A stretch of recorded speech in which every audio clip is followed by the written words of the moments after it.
morning, Lieutenant Governor Tenorio. Good morning, Troy. Thank you so much for your time today. Thanks for giving me the opportunity. I was just thinking, I think it was when we had the debate last year, or was it the year before? It was another holiday, I thought. Was it before December 8th when we had the Lieutenant Governor one? I thought it was something like that. Well, it had to have been in like July maybe it was Liberation Day or something. Oh yeah, maybe Liberation. Yeah. Something like that. It was something. There was something. There was a holiday. Well, let's just get straight to it. Why do you want to be governor? Well, I want to be governor because I think that I have the experience and I have the knowledge and the skills to lead the island into the future. And I think this is an unprecedented time. We have a lot of challenges on our shoulders, a lot of burden because of our location. It's both a asset and also a burden because we're so strategic. And so what I think is that now that we've been able to get our finances in order and we have this additional revenue that is here and growing, you have an opportunity to make a big transformative push in Guam. And I think for this period of time, I feel like at this time in my life, that's probably the best thing that I can do as I head into this stage of my life. So as the island moves forward over the next 3 years, then going over the next decade, and considering how challenged the island has been along with the rest of the world from the pandemic, from Mawar, the possibility of fiscal challenges ahead, the poverty that's growing, the drug issues, the crime, why do you want to take all of that on? Well, I've always been committed to helping others. That's part of my DNA, something that my parents taught me. My mom's a teacher. My dad, although he was just a blue-collar worker and he got into management at the end of his career, it's a real upbringing based on, you have to work hard and your obligation is to not only help your family, but help your neighbors, help your community. And that's just kind of like that's part of my being. And I found that I've been able to get a lot more people involved, been interested in doing things. And I really think that going through Guam, we have to shepherd a team. It takes a team. You can't do it by yourself as the governor or the lieutenant governor or even the legislature. It really takes the community and empowering people in the community to do things and recognizing what they're doing and figuring out how that can be helpful and how we also have to stay out of their way. Sometimes government can be an enabler and it can also be sort of an obstacle. And finding ways to help others empower themselves to move things forward, I feel that's that kind of leadership I bring. So you're excited about the opportunities and the challenges. Sure. You're ready for this. You're not tired? It's been 5 years. Yeah, no, I'm not tired. I don't think tired is even a relevant. You can't be tired. If we're going to be moving Guam into the future, there's no room for tired. It would be great to have good team members to help, or expanded team members to help. That makes everybody sharing the responsibility. But no, I think that, I'm just getting out of my youth into adult, I guess. Do you ever tire of the detractors, and especially when it seems like they're just detracting to detract? Well, I really try, and I guess this is my big thing. I try not to let people distract me. Sometimes people are in places where they're angry about something. You could be the cause of their anger. You could be an excuse to be able for them to express that anger. And you have to just respect that that's what people are thinking. You have to understand where people come from. You respect that we live in a democracy and they can say what they want. But I'll just tell you this. We live in such a small island. If you notice, for me, I really try not to get into it. We could be in conflict, but my perspective is we live in this island. This part of my life in politics says, it's not forever. There's a period of time. I'm going to be living here with everybody else. And so when we look back, right, at competitors or opponents, you have to really try and know that there might be a future where you can work together. Like for example, Mike Siniclis was a good friend of mine, and then we became competitors. But I know he still has more to offer Guam. Why would you not set your differences aside so you can move forward? Same thing with, Governor Calvo or people on the other side. You just have to realize. The other thing too, you realize is sometimes people have come along with you and maybe they're going to part ways because they don't agree with what you're doing, or maybe maybe you don't want to push their interests. You just have to be very flexible. But really try not to hold a grudge. It's hard. It's hard. And, you and I have both been in situations. I mean, I got into 2018. My sister was a target by a competitor, and just like you, the Justice Department was abused to go after you guys for politics, which doesn't have a place here. So for me, the kind of leadership that I bring is really face forward, trying to make sure that, we're here to try and get something done. And you might not have to like each other, but at least try and figure out ways you can work together. That's kind of where I come from. Thank you. I wanted to hone in on something you just said before I move on to the next topic, and that is the elimination of corruption in the justice system. Is that Sure. something? Is that one of your Yeah. platform issues? When you I would become say governor? that I've always been, that's always important to me. When you're trusted with authorities over others, your access to information more than others, you have arresting powers over others. You really have to be able to be on that right side of justice and morality.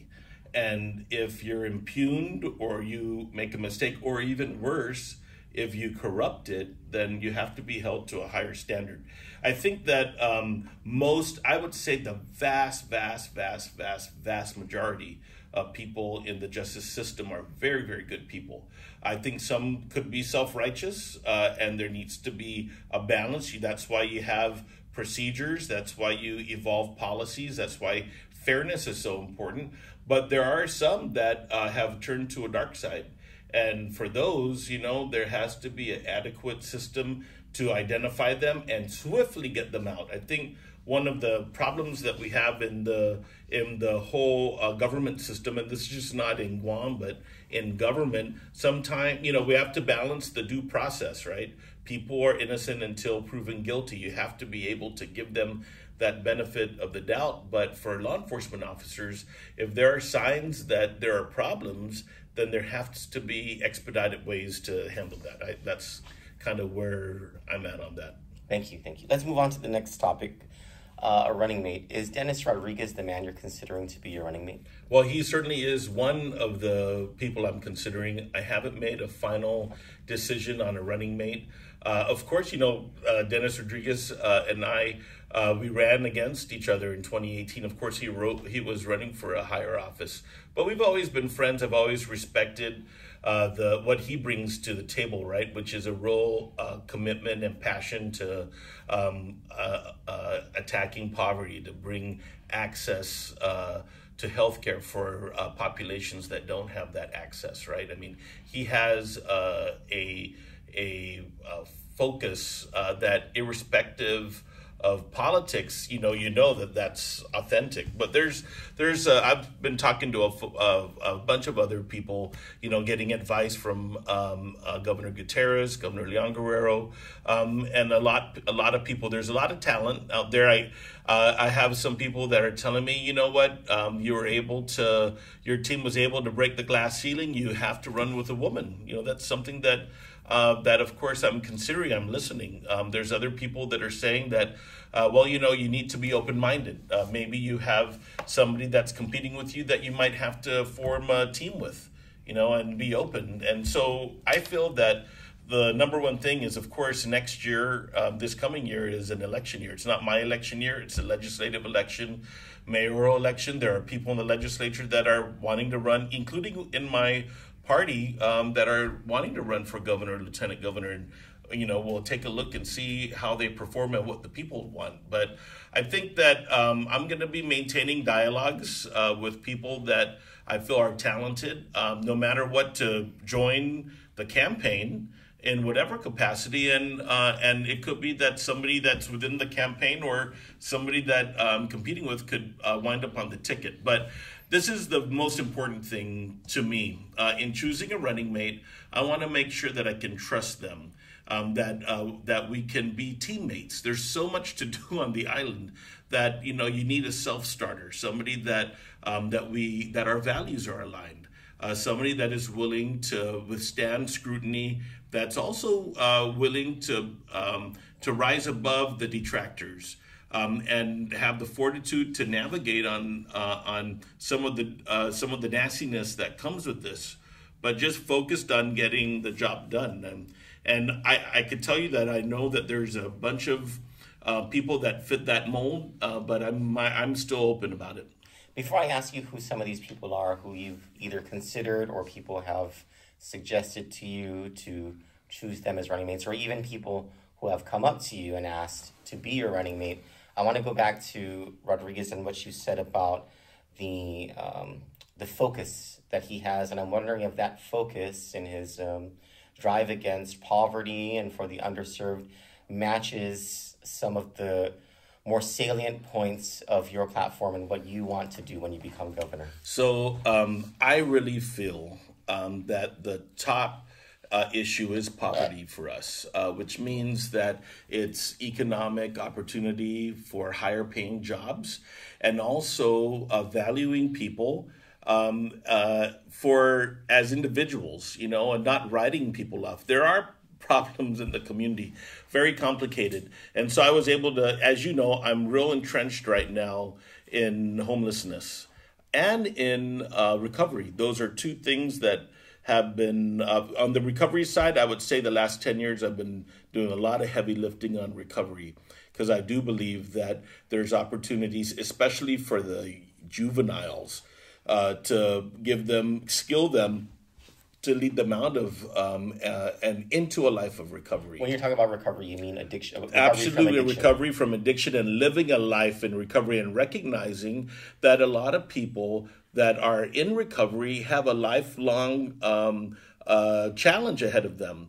And sometimes they may trip, sometimes they're going to move forward. But, when you create a culture of supportive recovery, that means that you're enabling people to see what their worth is, and you recognize where they can contribute in the community and where they fit in.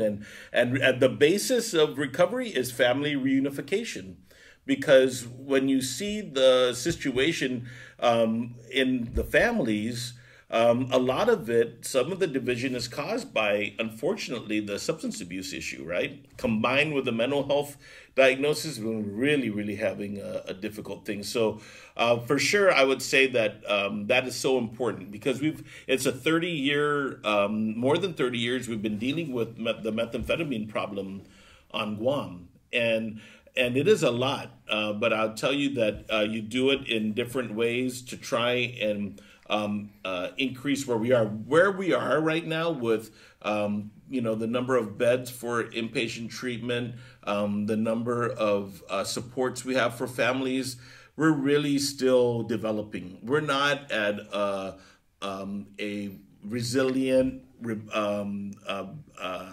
a robust system. And if you think we are, then we're never going to get out of the problem, because there's so much need. But you really can break it down, and there's a lot of people focused in government, out of government, and even in business that we can make more progress. Progress has been made. But on the poverty, and I'll just tell you that the same population that is at risk for involvement in the criminal justice system is the same population that are at risk for adverse health consequences, same population that will have low academic achievement in the schools. It's the same group. And poverty really is the common denominator there. And being able to try and give people an opportunity to get out of poverty and empower themselves, that's kind of like, fundamental in who I am. So your passions match up, which was one of your criteria for a running mate. Do you trust Dennis Rodriguez? Yeah, I definitely do. Who are the other people, if you don't mind me asking? Well, that's like a really question. Well, I mean, I'll just say that a lot of people, people are recommending, looking to opportunities for Governor Gutierrez to return to elected leadership. I know that people are looking at President Mary Okada from the Guam Community College, Senator Shelton, Senator Tina Barnes. Senator San Augustine is interested in running. Has he told you he's interested in running? We've had a conversation, and I would say, generally speaking, he's interested in pursuing higher office. But he's an ally of mine, so hopefully we'll be on the same side. Even former candidate Alicia Lim-Tiaco is somebody that people look to, in terms of moving forward. So there's quite a number of people, I would say, that are out there that I think are worthy for being part of the team. Certainly people that have a lot to offer. And so, figuring that out and navigating that certainly that's an exciting challenge. I feel like I should leave more scoops for the rest of the media, so I'll move on to other topics. But thank you for your honesty in all of these questions. It's rather direct answers you're giving. How excited are you? Pardon me. How excited is your base, your village organization, and your campaign kitchen cabinet? One, and how ready are they for this campaign? Well, I would say that we are ready. Ready to navigate, what the future is holding for us. I never take people for granted. So there's still a considerable amount of people that I need to consult with, that I need to make sure that they're excited about the leadership. So you're not done with your phone calls yet? Oh, no, absolutely not. This is just the beginning. In fact, Troy, when I was down there, I kind of like... sometimes when you're at a public event and you feed off the energy of the crowd, you kind of say things that maybe you were not intending. So honestly, when we had that holiday party there, it was really to thank them for, being enabling me to be in this situation as a lieutenant governor. So you didn't plan to make that announcement? No, it was, it really was an opportunity for me to see more people, kind of talk to them. But it's sort of, how it is when you feed off the crowd and the energy, and people, came because they wanted to also understand what am I thinking. And I already knew that I needed to do the administrative things so that I can continue organizing this campaign for the future. And so, I took the opportunity to talk to them and to ask them for their blessing. And I really was overjoyed. There's a whole bunch of phone calls I got later. How come you didn't invite me? You didn't tell me about this. And that really wasn't the intent. But, you just have to, sometimes you have to say what needs to be said.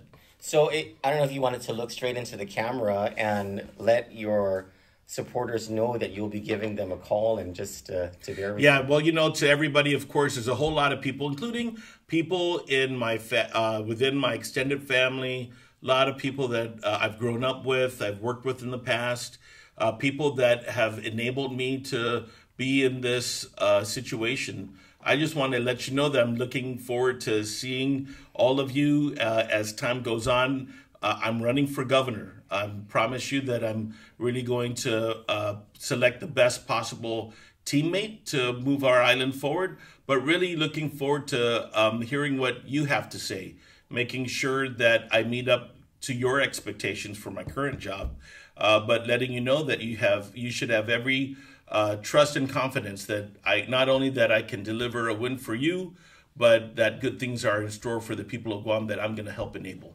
Thank you. So in the video of your announcement at the home in Agate, I'm told that there were... My godsister's house, by the way. Godsister's house. Okay. I'm told there were hundreds of people there. It sounded very vibrant. It sounded very alive.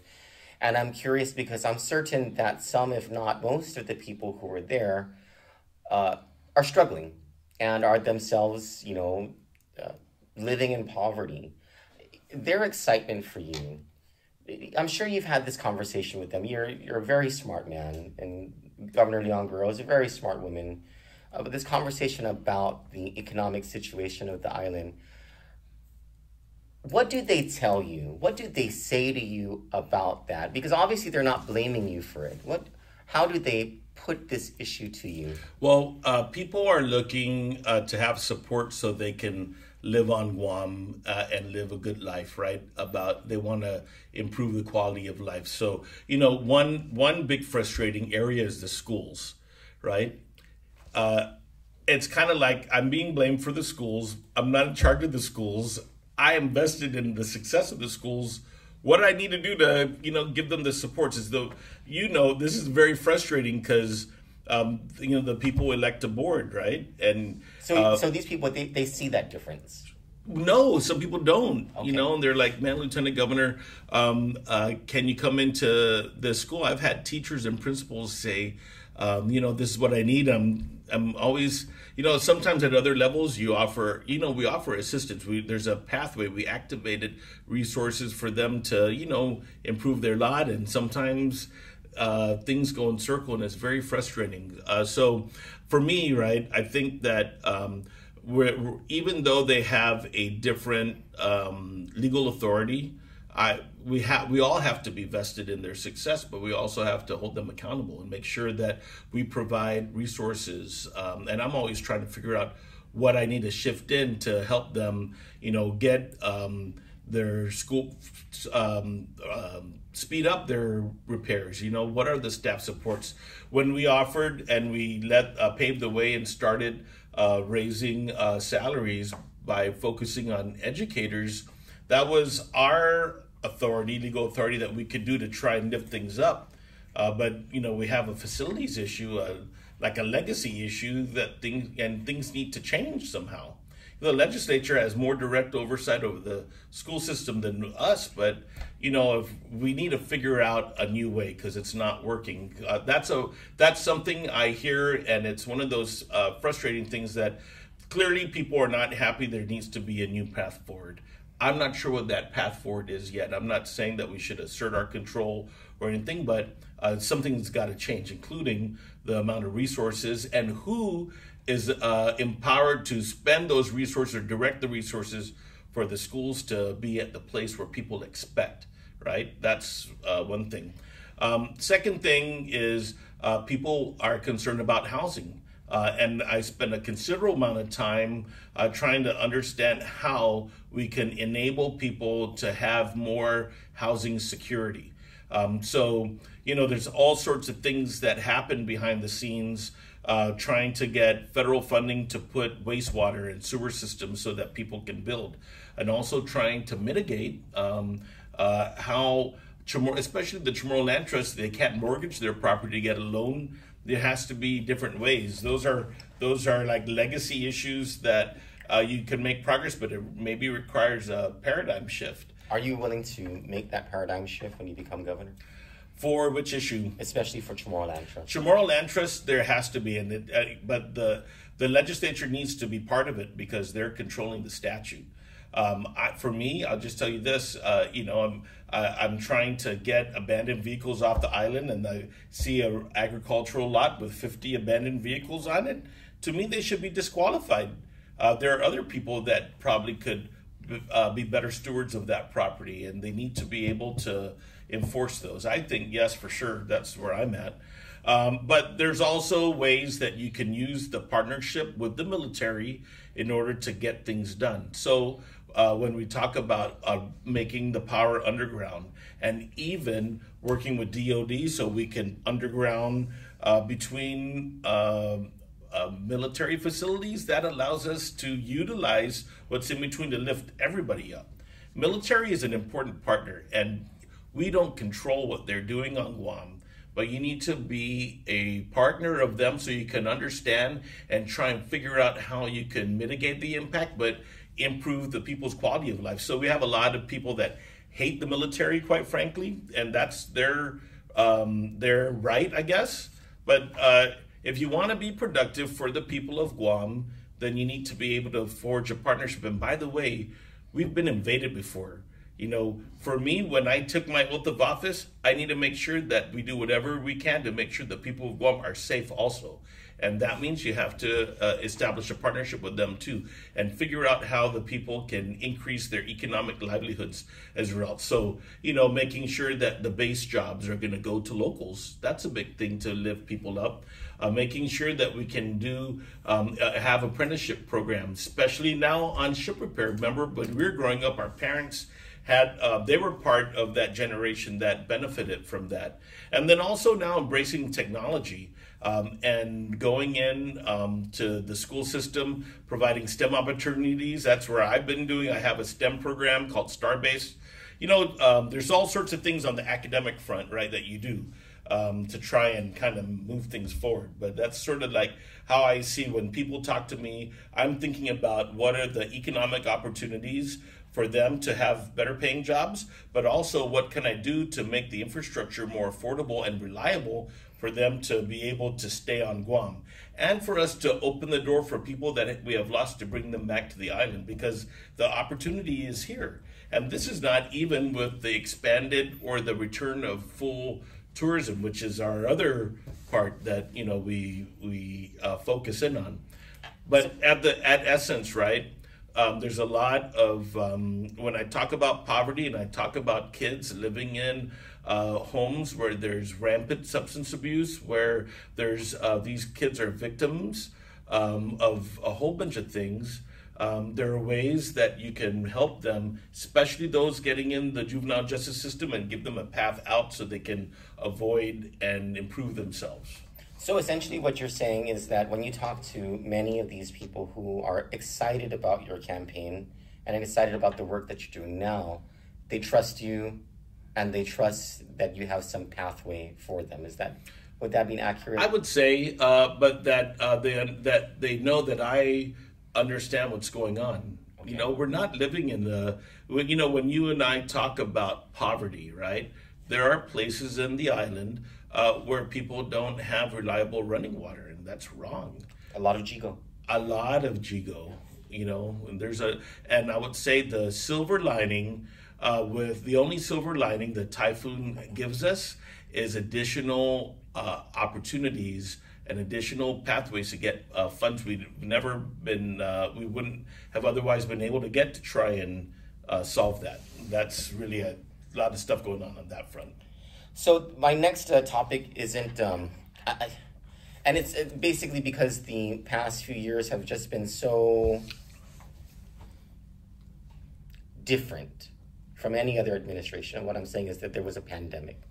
Had there not been a pandemic, Governor Luliangara would have been able to focus on other things. Like maybe she had plans in 2018 when she was running. We should be looking at a hospital under construction already. And probably other things, right? And so this might not be so fair of a question, but it's a relevant question anyway. What would differentiate your administration from her administration? Well, first of all, no matter what, the people of Guam, I'm part of this administration. I may not be the number one top person that is making every single decision that is supported or not supported, but no matter what, I'm part of it. And I'm going to be taking responsibility no matter what for all of the decisions that happen. So because you're a team player. That's right. And that's part of it, right? When sometimes, there are decisions or approaches that we don't agree on. But I see myself as the lieutenant governor as hopefully being the last person that the governor will talk to about it, an opportunity to shape the decision. But once the captain of the team is making a decision, then we need to try and figure out to implement it to the success that we're looking for. So what's going to be different when you're the captain? Well, then when I'm the captain, then, and maybe you're asking it's going to be basically a difference on how we make decisions and maybe how we go about establishing a team to pull it off. Well, the focus on poverty sounds like that's going to be a big difference. And I'm not saying that Governor Lulian Guerrero doesn't care about poverty. What I'm saying is the pandemic took a lot of her time, and so did Typhoon Malbar. Let's give her that, right? And so, once we get past that, in 3 years, let's say you get elected and you become governor, your focus is going to be on poverty. I heard you say... That's one part. I would just say that the other thing that you'll start seeing me do even right now is businesses want a easy place, a fair place to do business, and businesses create jobs. So, I mean, I've been spending a lot of time I've been leading some reforms in permitting. I'm trying to get out of procurement purgatory with my online building permit system. I'm dealing with Good that. luck. Oh, yeah. Well, no, I'm optimistic. Okay. But then, there's going to be other places where we have to be practical about the kinds of things that are going on, we have to apply the common sense and ease it, and with the balance that we have to protect water and natural resources. There's a balance, but I'm not. I feel that for me, I'm really wanting to get us to a place where people can have a very predictable method of getting business done in the government. That's kind of like what I see. It's a fairness issue, area for me, and to me, I think that we just need to simplify some of the things that we have going on. Not everybody knows who you are, even though you're the lieutenant governor of Guam. There are a lot of people who don't pay attention to politics Sure. or the news, but they know who the governor is, and they're familiar with her public personality and her character and behavior, etc. What is different about your personality, your character, your behavior? What will people see differently with a Governor Josh Tenorio? Well, for me, I think you see me. I don't know. I think the difference. Number one, there's a generational difference, right? Okay. I mean, the governor. She could be my mom, actually. A young mom, but still, she's a year younger than my mom. So we have a different experience coming up, right? I'm very family oriented. I really respect the social structure of Guam, I guess. I'm very respectful. I'm not saying she isn't. I'm just in a different generation. And I see that I've benefited from being both in public and private school. I've worked for different politicians. I've worked in the private sector. My first job was an accounting clerk at Mariana's Electronics. I graduated from a vocational high school, and I went to college. I have a different life experience that I bring to the table. But I think that for me, what makes me similar to everybody else is that I have the courage to come forward and put myself out there and offer people of Guam an option. What makes me different is that I'm had different adversities. I'm a gay man. I've had to overcome. You grew up in a time when it wasn't. Oh well, gosh, trendy to be gay. Well, you have to be in the closet. I've been bullied before. Sometimes you don't. You kind of see your past as sort of a path towards you being resilient. So, in the past, it was hard to be a closeted gay man. You have this internal strife about the religious catechism you're taught. You have people out there that hate you because of who you are. There are people out there that are scared of you because of who you are. But I'm always optimistic that, Guam is known for people being very respectful. Right. And there are Matacnia people, there are Topping people, but no matter what, everybody should be respectful. I always grew up with that. And I feel that what differentiates my leadership than most others is I'm willing to really go back and talk to people that don't agree with me. I respect it. So I'm religious, right? I'm not allowed to be godfather in the Catholic Church because I'm in a relationship. You know what? I respect that. That's the church catechism. Government doesn't have authority to tell the church what to do. I respect religious freedom. So when I see people in other faiths that are on the island that have doctrines that don't accept my lifestyle, I respect them because there's a freedom to practice religion in our society. That's very very important to me. But I'm not going to tolerate religious folks to impose discrimination in the public space against people like me or people who are even more pushed out of society. That's kind of like where we are. So I have a different experience in that way.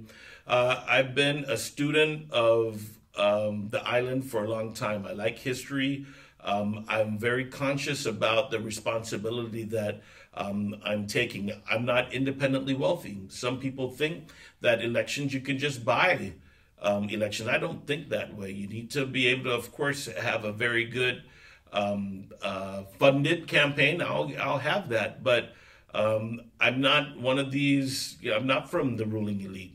But that doesn't mean that I'm any less than any of the others that came before me. Does your sister treat you for lunch every now and then? Sometimes. I try not to eat lunch because, I put on some pounds, but I'll be losing them for the campaign. Come to the gym with me. Yeah. So I want to go back to something you said. Actually, I was thinking about it ever since you talked about poverty. Your platform and your passion about poverty is actually very Christian virtue. And I was wondering do you have a message for those of your detractors who, I want to put this as delicately as I can, who wave around the Catholic flag and say that you're just not Catholic enough? Is there something you want to say about your Christianity and your faith? So I tell you this, the way I see the church, right? The Catholic Church on Guam has done many ways. I mean, I went to Cathedral and Bishop Gardner and Ta'i. The Catholic Church in many ways helped preserve the language of the Chamorro people, right? The Catholic Church and its practices helps maintain the social fabric of Chamorros and non-Chamorros, right? The way that we gather during times of victories, such as baptisms and marriages, or, in harsh times when dealing with death or dying, right? There's these support systems that are so important to who we are. So it's such a big influence, and I really respect and I embrace that. But I also see changes in the church. Some churches don't allow rosaries inside the church, right? Some people don't allow some churches don't allow the bodies to be in church. The church itself is evolving. I've always been into the church is a place where you can get sanctuary. It's a place that stands for love, and it's a place that you can never be turned away. But unfortunately, sometimes the church is turning people away, and there are people in the church that think and believe that the kind of lifestyle that I have is probably the worst possible thing that can happen. But how do you judge? How does my sexuality outweigh adultery that's happening? That is one of the 10 Commandments. How does what I'm doing, trying to love who I want to love, outweigh somebody that is stealing or taking advantage from people who are less fortunate, who are taking in positions in different aspects in the society, right? It doesn't make sense. I feel that the dominant teachings of the Catholic Church have to do with going into areas of poverty and going into people that are disadvantaged and getting them help. I'm disappointed that not more people in that side of the movement are opening their homes to the 600 some foster kids that we have, which, by the way, most of them are Chamorros. What's happening in the social fabric of the island that this is occurring, right? So the way I see it, for me, I'm showing them that it doesn't matter your sexual orientation or your religious beliefs. I'll still stand up to protect them for their rights within their church and their doctrines to do what they need to do. But also need to make sure that everybody is part of the community to help us with these problems that we have and these challenges, because that's what makes us different from being from elsewhere. We're supposed to be community oriented and driven. You're not supposed to drive by if somebody is having on the side of the road being attacked. You're supposed to stop and help, right? So do you see how, on this one hand, some people in the Catholic Church have closed that door on you, and then on the other hand, do you see yourself as having that not?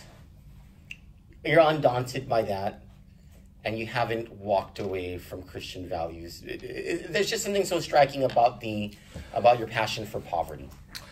As a very Christian. Well, I guess because my mom's, my dad's side, my nana, she had dementia already and Parkinson's when I was a kid. We really didn't have an emotional bond, but what I tell from my dad and his siblings about, and she was widowed right after the war. My dad grew up without a dad, because my grandpa died after he got sick at Munyangan, and he died of dysentery, right?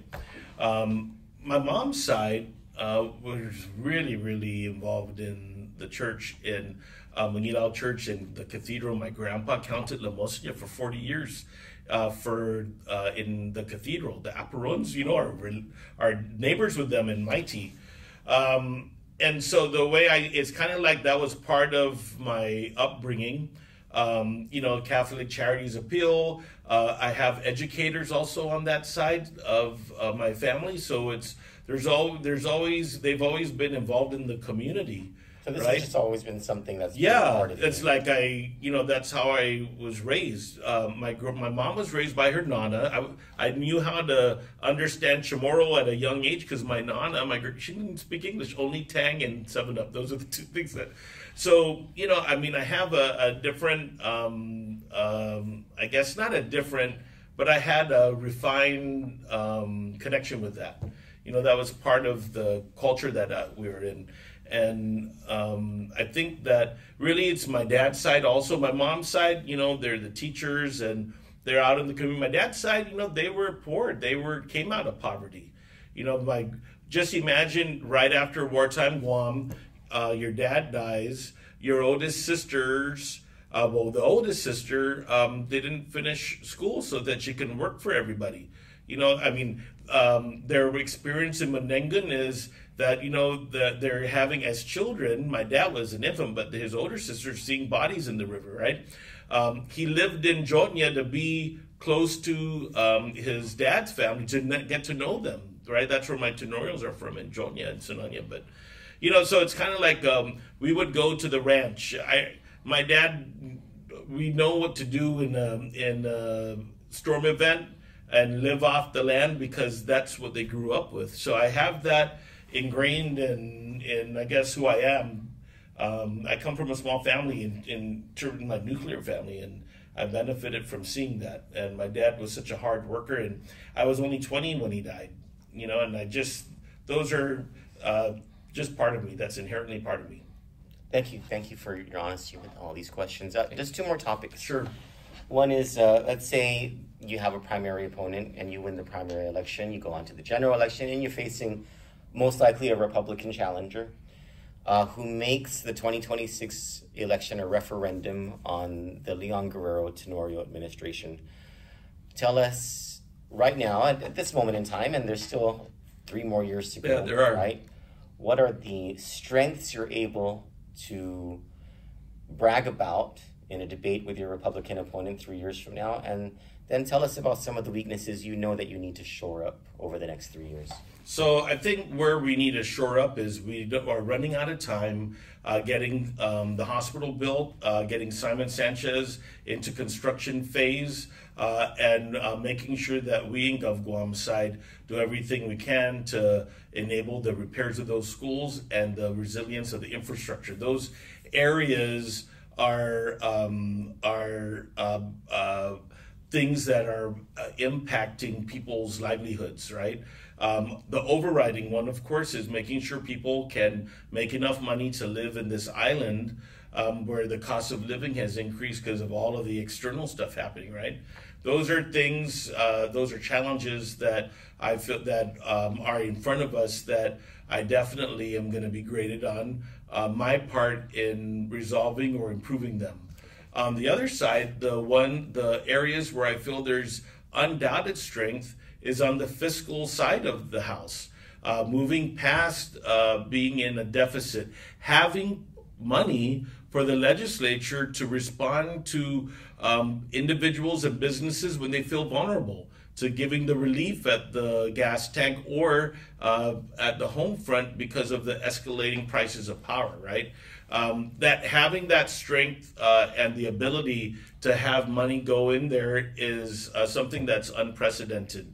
I also feel that we've done an enormous job getting unresolved, long-standing legacy issues resolved and playing our part, including with the war reparations and getting that finally paid off, and even opening the door for local support for people who felt that they were outside of that decision, at least for that group. I would say that pushing up the salaries of the public servant, especially the teachers, and now again having to raise up the nurses again because of what's happening. I feel those are areas that we can demonstrate that we are responsive, and that we've worked hard to really bring that up. And the other thing is, on the other part of the infrastructure that is happening, I've been doing a whole bunch of investments in the community. So getting back the Agana Heights into Mooning gyms, having new basketball gyms for youth programs in Barrigada, Manilao, Dededo, and Moleso, and then getting the port to be very strong, the airport to be on a path to get stronger, the great work that GVB is doing, pulling back tourism. I feel those are areas that we can show some strength also. That's kind of like where I'm seeing. But the other thing that I'd say is in the next year, you're going to see, for back to this vulnerable population, you'll see some more supports and structures that are meant to decongest the backups over at the current shelters, and then having a drop-in center so the street homeless have a place to go, and where our people can feel safe being in public parks and different areas, different kinds of things. By the way, thank you so much for helping Mrs. Johnson. Yes. I really appreciate that. Well, that's, it's not that I didn't personally speak to her, right? Well, you sent your team. Sure. Yeah. Families deal with things, right? But thank you for bringing that up. She was hungry. Yeah. And she was hungry and she was thirsty, and my heart just broke for her. Anyway, I'm so sorry. You mentioned war reparations as a legacy issue, and it brought to mind the beginning of our conversation when you talked about Mike St. Nicholas as being someone that you talked about differences and coming back together. I'm wondering, with that legacy issue and the legacy issue of the EIC reimbursement, right, the increasing in Medicaid funding, and there were a couple of other legacy issues actually that were federally related. And I'm wondering whether you wanted to give or share any credit for the accomplishments in those legacy issues with Mike St. Nicholas, who was in Congress at the time. Sure. Undoubtedly, he was in Congress. Where I think that what I regret about that is that there wasn't more cohesion in pursuing the results. Right, we're benefiting from a lot of attention that federal partners are giving us because of the geopolitics. So what you do is you grab that interest and you try and push these issues out, which is what we did. But I think that there could have been more cohesion and you're talking about between Adelup and Mike St. Nicholas? Sure. Okay. Unfortunately, it just wasn't the case back then, right? But who knows in the future, right? To me, I think that I'm always willing to work with everybody. Awesome. All right. I had a follow-up, but I can't remember what it was. Pardon me. So we'll just go to the last topic, and it is this. There is evidence looking at both our a comparative of the current employment reports from 5 years ago and today.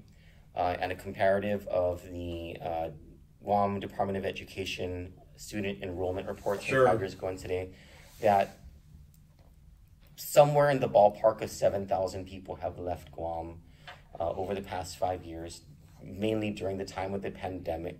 Some people leaving after Malwar. Some people taking that United Airlines opportunity in the States. Is there, when you become governor, is there part of you that wants to bring those people home? And how do you do that? How do you encourage them to come back home? There's a couple things, actually. Number one, I'm on a current project right now called Navigating Home with the University of Guam. This project is based on the realization, it's a National Science Foundation project. And the reality is that if we're going to be making more progress on sustainable development, sustainability, renewable energies, things like that, and also going in properly managing our natural resources and our cultural resources, you need people in the government, out of the government, that are able to do it. The biologists, the archaeologists, those folks that have those technical training to help us move. There's also, on the healthcare front, right, and even on the mental health front, psychologists and psychiatrists and doctors and nurses, right?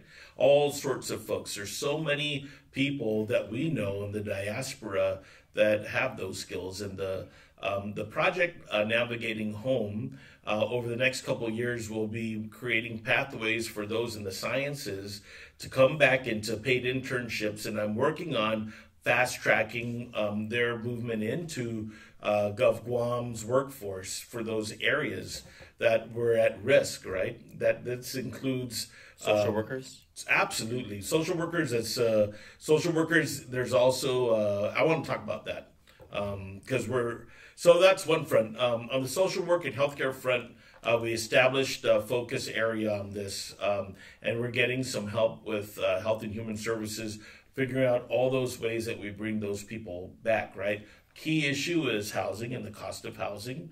And we have an effort that is really focused on that.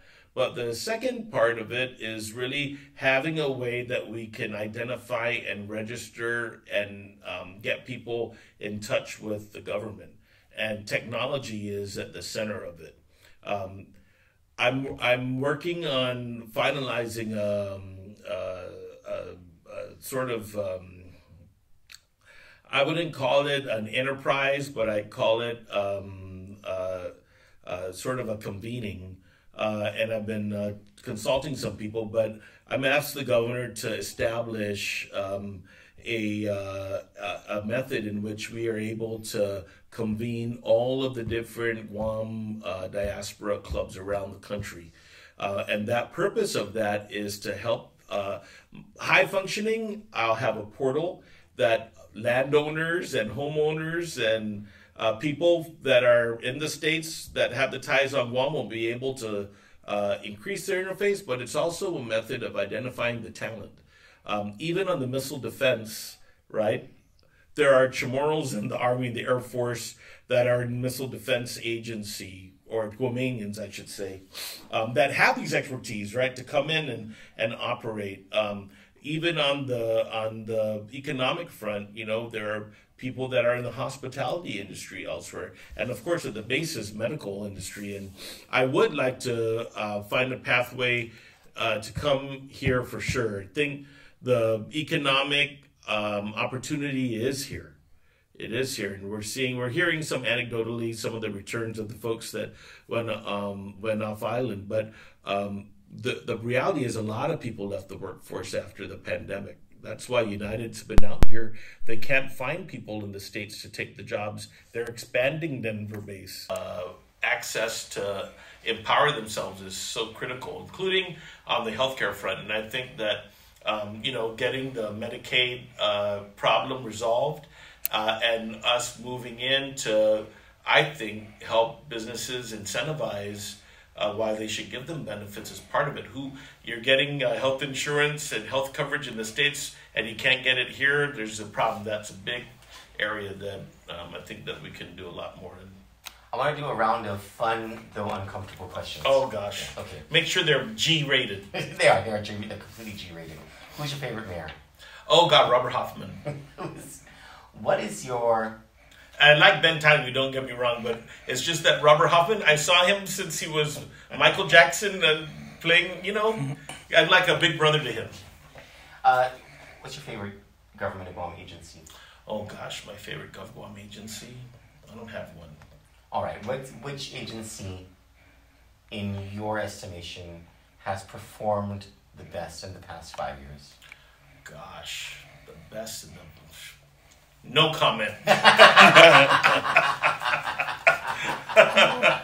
Your first political answer this entire time. Yeah, all right. I'll give you that. Your favorite restaurant on Guam?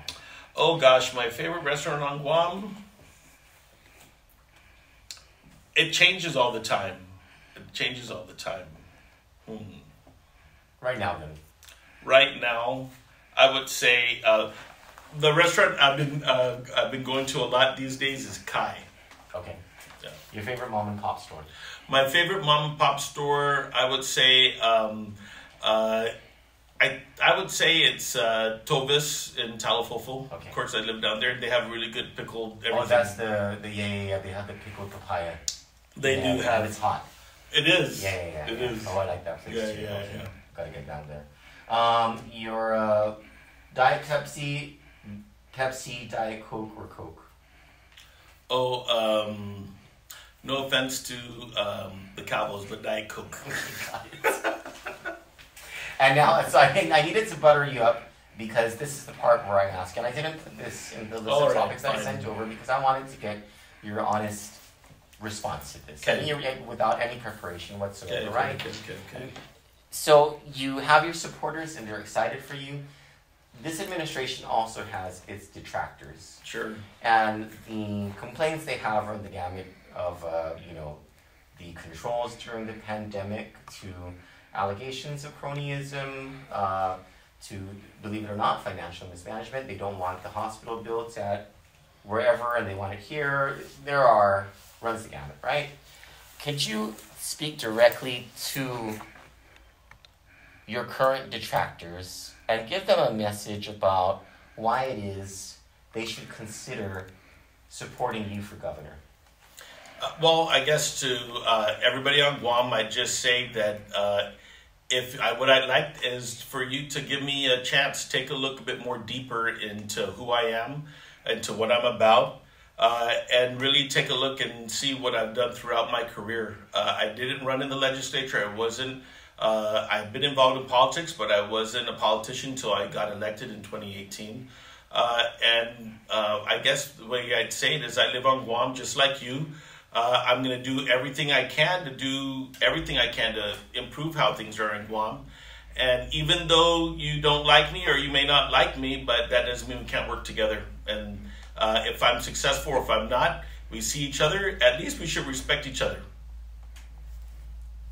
Thanks. Thank you so much, Lieutenant Governor Tenorio. I appreciate your time. Thank you.